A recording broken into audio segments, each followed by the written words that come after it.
He's a former businessman, holds a diploma in political studies from his native Egypt, and has had a successful career working in shipping in places like Hong Kong and Dubai. But deep down inside, Ahmed El-Alfy has carried with him the desire to reach people in a different way, through the medium of drama. After a life-changing decision he made whilst working in Hong Kong, he moved to London to study, graduated with a master's degree in directing, and shortly after started the El-Alfy Theatre Company, a theatre company with the aim to bridge the cultural gaps between the West and Mideast, and ultimately the world. The end of giving gain and the victory of the beast! Hold together, please!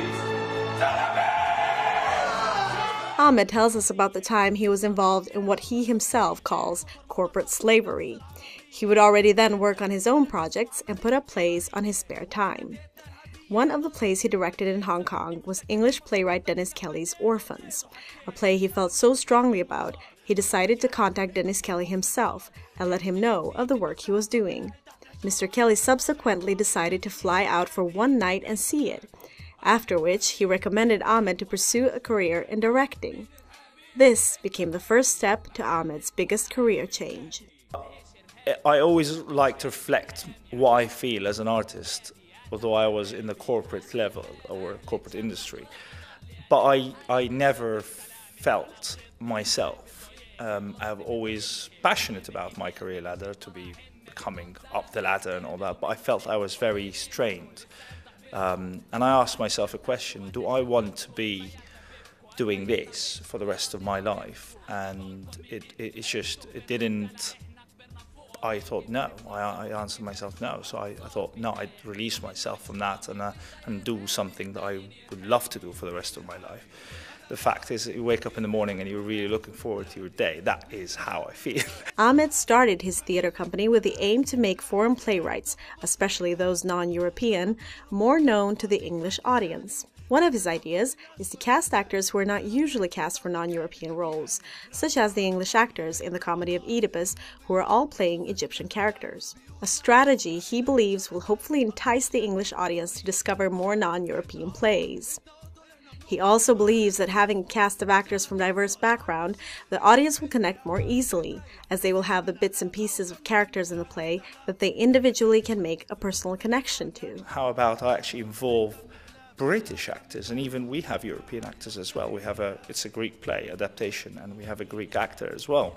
How about if we combine all these cultures together and we produce something completely unknown outcome, which would be definitely exciting, because it's, so I thought, yeah, and that's the core of the theatre companies. So basically, that's just a start, but hopefully in futures to kind of always tackle theatre through a different, with a cultural twist. Be it, I started with my own background, but it doesn't restrict itself to just being Arabic. I could select a Japanese play.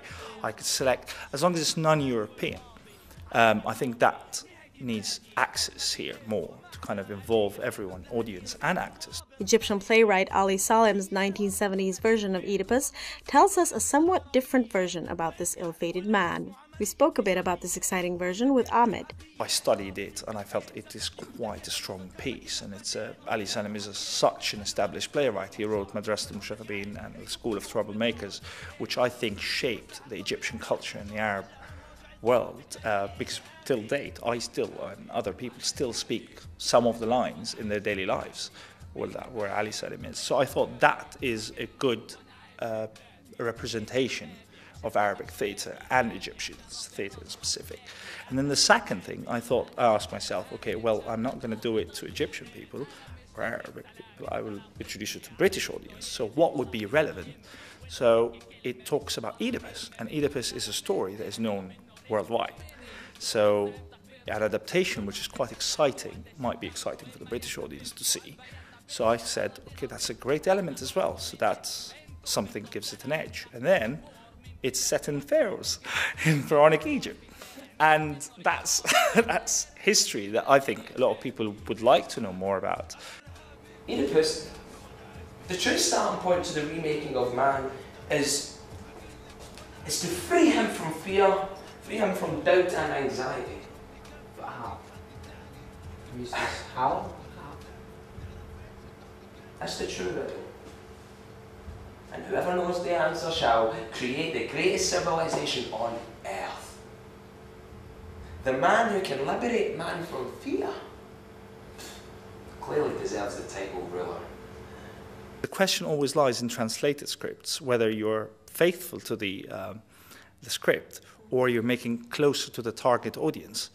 And what I did is I tried to create a balance by making it closer to the target audience, but at the same time preserving the core of the play. It is still Egyptian. I've had actually some Egyptian friends who attended the show, and they were like, we didn't feel actually it is an Arabic play at all. There's like, which is fun, because it is interpreted in completely different ways.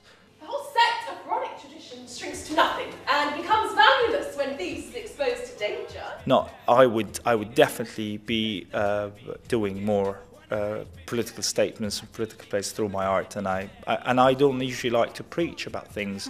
There's no right or wrong. It's always asking questions and raising awareness, and it's up to the people to decide what they want to take from them. And hopefully one day in future I will be able to kind of translate some modern contemporary English plays to bring it hopefully to my part of the world, which is quite exciting. And that's so there's a lot happening, but nothing is completely firm yet, but there is definitely more to come.